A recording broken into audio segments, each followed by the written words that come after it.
Hey, I wanted to start today's episode by honoring the life of Jeanne Hoff, Dr. Jeanne Hoff. Are you familiar at all That sounds great. with her? I have heard the name before. Okay. If you were to ask me what she did or her specialty or anything like that, I would have no goddamn idea. So, Dr. Hoff recently passed away. She was born in 1938 in St. Louis. She served in the Coast Guard, earned an MD from Columbia University and a doctorate from the University of College in London. And Dr. Hoff is considered the first openly trans psychiatrist to work with trans patients. That's amazing. I think so. You're going to find her qualifications absolutely astounding. She worked with and then took over the New York practice of Dr. Harry Benjamin, who studied under Dr. Magnus Hirschfeld. Holy shit. The guy who wrote Detransvestitin? If those names sound familiar, Dr. Hirschfeld was the founder of the Institut für Sexuelle Wissenschaft, which we've talked about was burned to the ground by the Nazis, lost all those records, an important part of the medical research. The Nazis fucking hated this guy. Yes. He ended up having to flee the country, obviously. And then Dr. Benjamin was the medical advisor for Kristen Jorgensen's gender-affirming surgery, which we talked about at length in a previous episode. She was an actress. So that's the pedigree. Yeah, so she is like a fucking specialist in this. She studied under literally the people who created the original science around gender-affirming care. I think the proper term is found the original science. I don't think you create science. Yes, that's a very good point. In 1979, Dr. Hoff starred in a documentary called Becoming Jeanne about her transition and became one of the very few publicly recognized trans people at the time because of that documentary. We'll link to the recording in the show notes, but she said so many profound things in it, and there's one quote that stuck out to me that I just wanted to read to you. I suppose we all have to drink some water from the well of despair. So many of us drink so liberally, and it's poured on us in some cases. It's not necessary. If you take the position that people are all right until they've proved that they're not, you're not likely to harm me, and I'll do my best to justify that confidence. And I just felt that said so much. That's a really good quote. Uh-huh. Yeah, no, that's an excellent quote. She was extremely articulate. So all of that to say, rest in power, Dr. Hoff, and thank you for all your contributions. Thank you, Dr. Hoff. As a trans woman who is going into mental health care myself, thank you for laying the groundwork for that. It's incredible.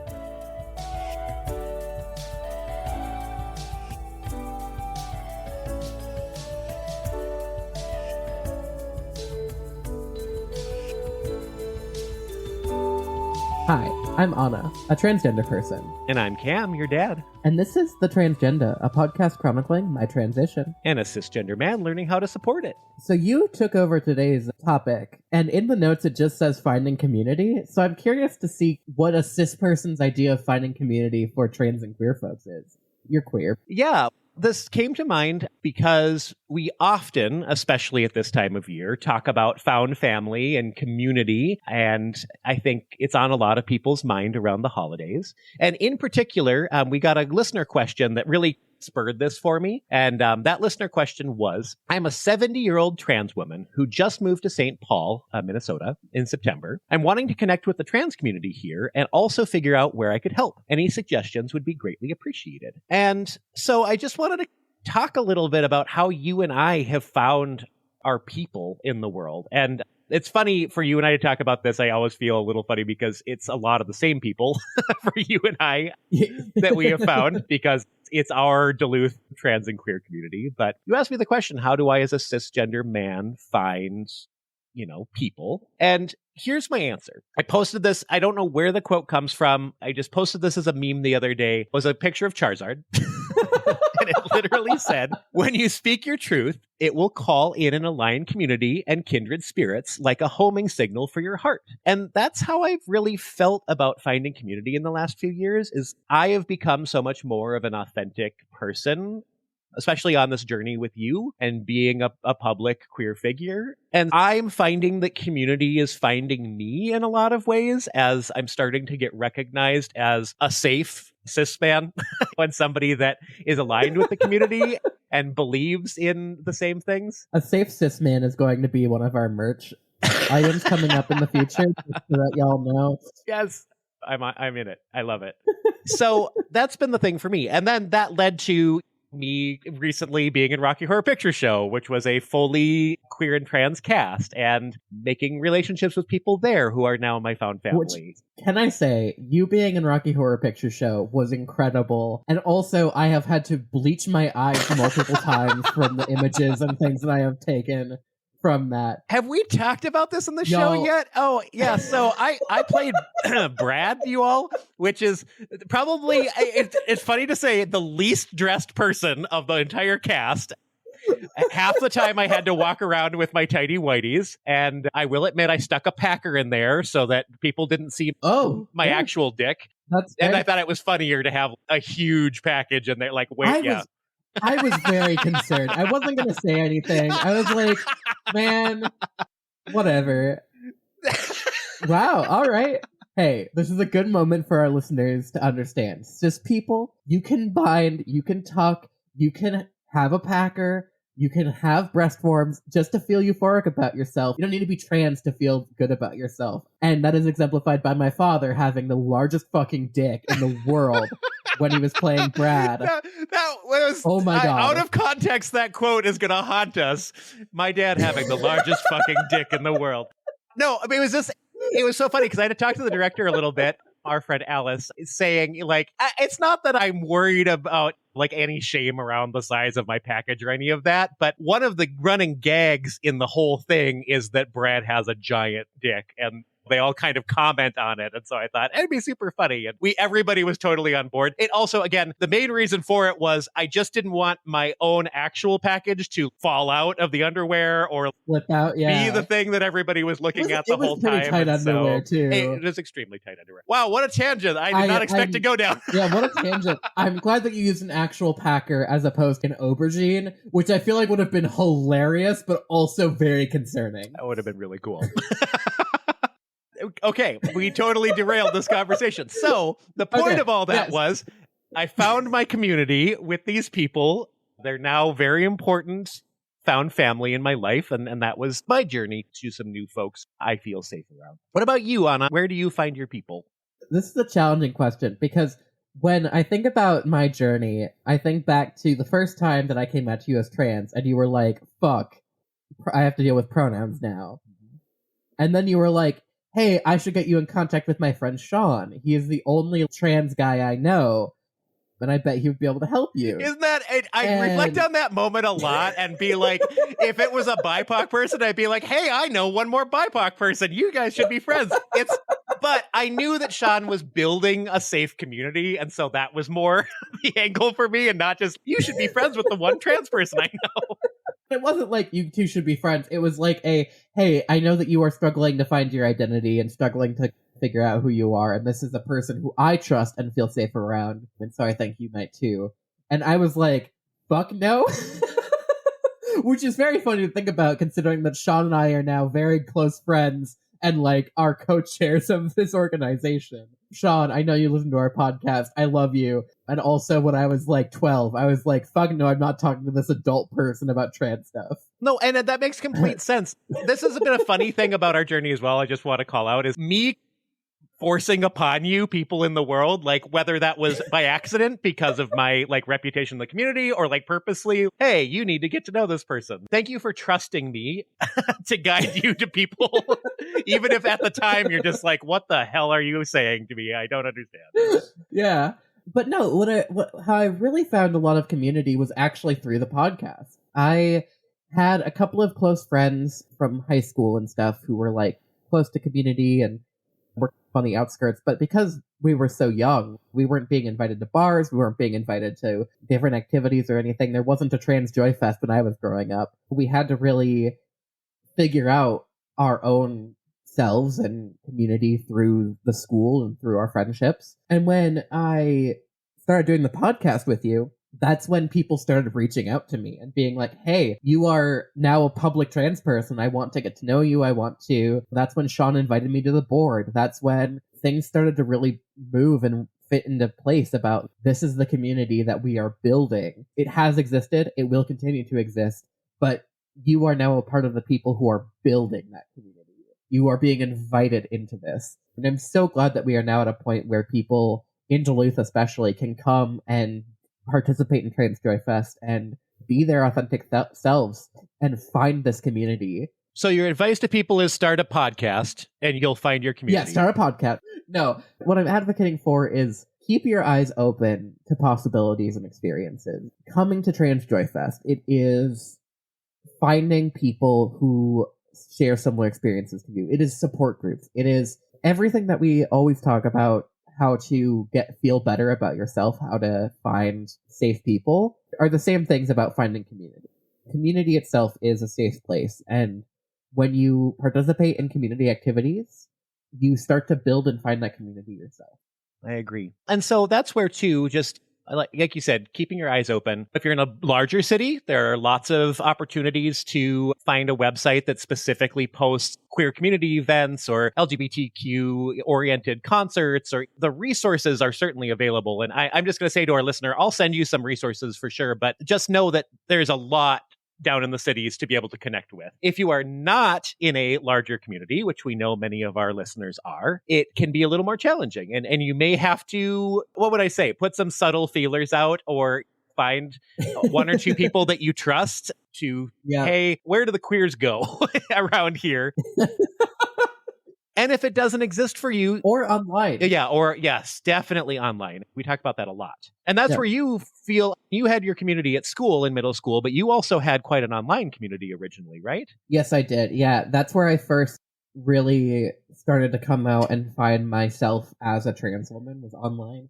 And part of that was because I was one of those people. For half of my life, I was isolated and secluded and not able to really contact or be around people who I trusted and loved. And so when I talk about finding community online or setting out those subtle feelers or having those one or two people who you feel close to and are connected with, that is how I survived my experiences. That's how I survived for, nearly 6 to 8 years of my life. It's coming from a place of I know what you're going through in a lot of ways, and I want to share the tools that I use.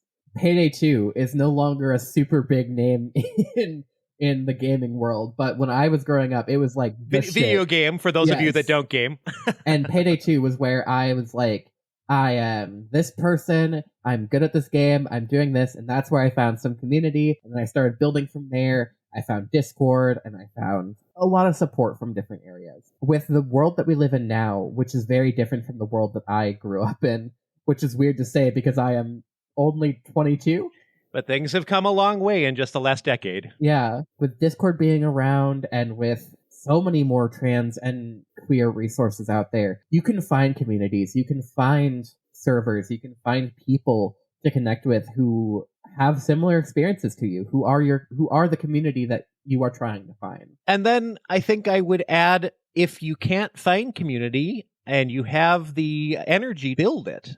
Throw a barbecue or start a Discord server or whatever interests you the most. Start a podcast. Start a podcast. When I'm talking about putting energy and authenticity out in the universe, that might be like a super proactive thing that you have to do in order to draw the people that you want to hang out with. Because there is a sense of if you build it, they will come. And there are not enough resources, even in big cities, for everybody in every community and every identity. This might be the thing that you create where there's a space that somehow you put together. This is a little tangential, but we in Duluth now have what's called a silent book club. And the organizer of that had this concept of everybody just gathers at a brewery and we all sit around and read silently for a long time. And then if you want to, then you can spend some time networking and talking about the book that you're reading, and you don't have to. But it just builds a sense of community around people who like books. And it led me to, I think we could do that with anything, honestly. I know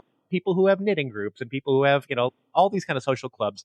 You could just have a queer social club, and that is a fantastic opportunity. Or a non-binary social club where you just do the things that you enjoy, and people will come to those things. Even for communities that are only a couple hundred people large, those communities still have, statistically, at least a couple of trans people. I don't know the exact statistics off the top of my head, but I know that there is a non-insignificant percentage of trans people to the regular population, which, if you think about it, like every 100 people, there's probably going to be at least 2 trans people or so from the experiences that I've had. And so if you're in a community with 100 people, there's probably another trans person somewhere in there who you can connect with and who you can start to build this community. I think about, we were at Iron Pride this year, and that is a community that is pretty small, and yet it was big enough to have a pretty successful Pride event.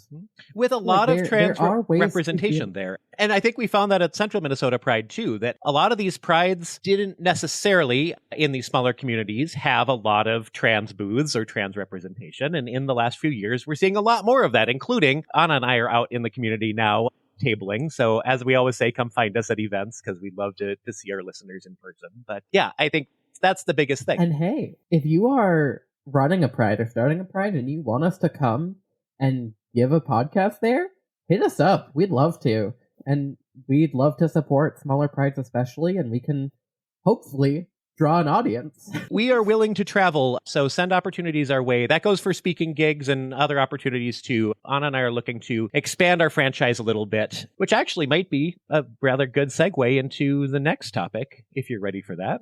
Absolutely. So, Cam, this last year, it has been wild. Has been wild. The year has been wild. I don't know if you feel that way too, but it's been wild. We have had so many amazing opportunities, incredible guests, and changes to our lives that are honestly just life-changing. That is a weird way of putting that, but you know what I'm trying to say. No, but we've, aside from the podcast, which we're going to talk about at length here, we've both had a lot of personal changes in our lives and new jobs and school and a lot of changes. But we were at 8 events in the last year, which was up from 2 the year before.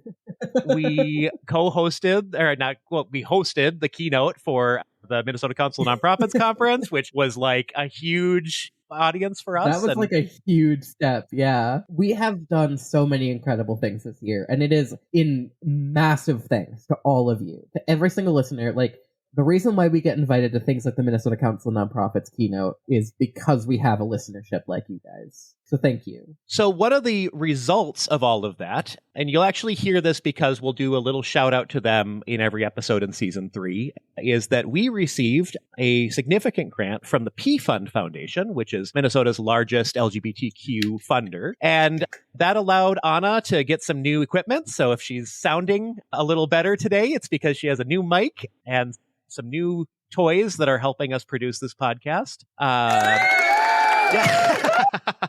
a soundboard. Some of the new toys. No, but honestly, the P Fund organization has been incredible.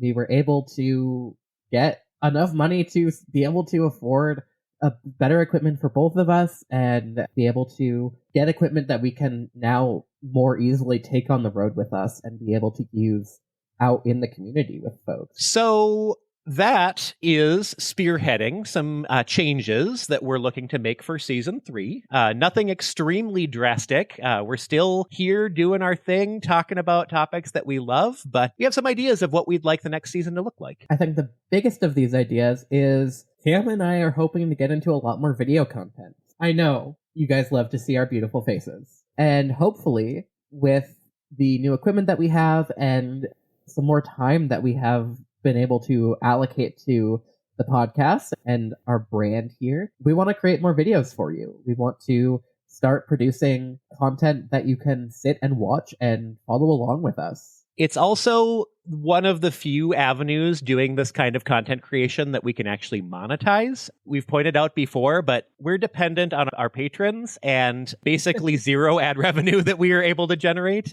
to still not make enough money to produce this podcast. And so we're needing to look for some other opportunities. And we think that if you can move with us to YouTube and support our journey there, that's an opportunity for us to not only give you great content and talk about the topics you want to talk about and see our sweet cherub-like faces, but also, have the opportunity to actually make some money that would help support our work and continue to allow us to do this. We know that you guys want more content from us, and this is a really good way for us to not only be able to get that content out to you, but also for us to be able to make content that we want to create. We want to create YouTube videos. We want to share our research process and the things that we learned that we can't do in a podcast format with you all. This is a huge opportunity for us, and we would really appreciate it if you at least gave it a try. I know that not everybody is a huge podcast fan, or I hope you all are podcast fans. Not everyone. Maybe you're is, just us fans. That's okay too. We know that not everybody is a YouTube fan, but if you give us a shot on YouTube to really experience it, try and find our groove with us and see what we can create, I think that all of us will really enjoy it. We're going to try some new things there. You will see videos where Anna and I are together, of course. A lot of these recordings we're going to chop and screw, and we'll go all the way back through our library, back to the Aidan Dowling episode and Jameson Green, and get those faces up there so you can see us chatting. But you're also going to see a lot of videos that are just me or just Anna, because we have some different styles of things that we just want to talk about. And I'm going to do a lot of videos about parenting and answering questions of parents and being the cisgender person in supporting a transgender person. What are you going to do? I'm going to do a lot of video essays, I'm hoping. I am in school currently, where my passion lies, but also my amazing partner, Andre, does incredible research. We just touched the surface of what they research for us on these episodes. And so I really want to be able to share that research with all of you in a more succinct and entertaining format than just hearing me spew words at you for half an hour. So I'm really hoping to be able to share what they can find and how I can present it to you in innovative ways. I'm excited to watch those. That is going to be fun. Another thing we're bringing into season 3 with us is that Andre is going to be doing a lot more research for us. And so our episodes are going to be extremely well researched whenever we start to speak. Cam and I do as much research as we can before each of these episodes, but Andre has a history degree and is used to reading a lot of very, in my opinion, somewhat boring information. And they love queer history especially. So when we really start to talk about things, believe me when I say it is going to be of the highest research quality. Yeah, we're really excited about that. This is also a good time to give a shout out to our editor, Frey, who has gotten us through the last year without us losing our minds. I don't know what we would do without Frey. They've been an absolute godsend for us to just make sure that we're on track to produce content and getting things edited. Us getting 2 episodes out a month mostly is a lot. And if I had been doing the editing and with my job change and kind of a stressful year, there's not a chance that was going to happen this year. And so we're really grateful to have that resource. And so thank you, Frey. And we also got a new theme song this last year. Thanks to our producer for that. We're chugging along and really happy with being able to provide you more and better content. In season 2, which we're wrapping up here, we added a lot of guests. And I don't think that was bad.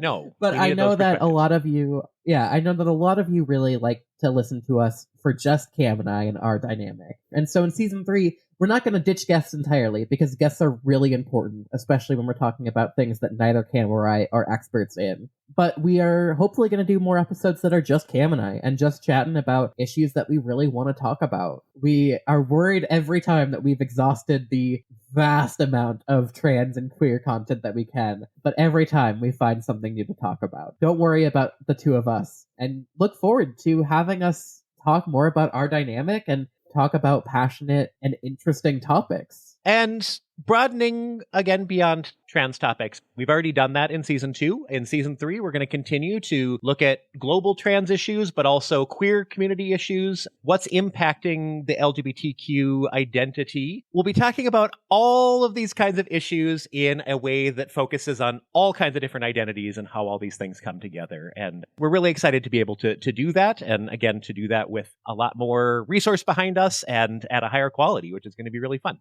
We're the transgender, but we are also very queer and other gender experience focused, especially as we're going into season 3 here. We really want to hear what experiences other people in the world experience.